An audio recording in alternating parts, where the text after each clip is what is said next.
Susan, ito balik eskwela na ang ilang estudyante sa mga paaralang nasa Katipunan Avenue naman. Oh, yan. Kumustahin natin ang daloy ng trapiko doon sa live report ni Jay Sabale. Jay, matraffic na ba?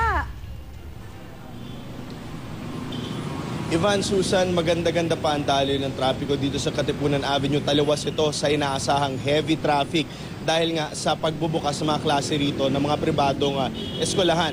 So yung bahagi ng Katipunan Avenue doon sa may White Plains area, parehong direksyon ay maganda ang daloy ng trapiko hanggang pagdating na lamang dito sa may Katipunan Flyover.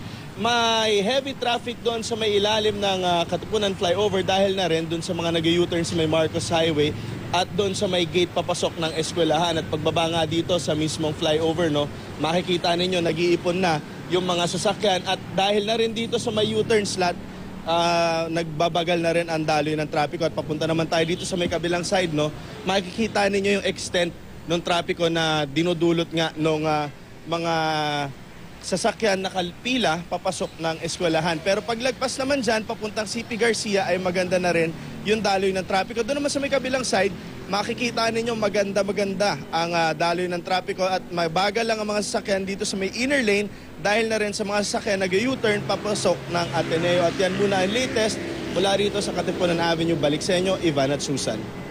Maraming salamat, Jay Sabale.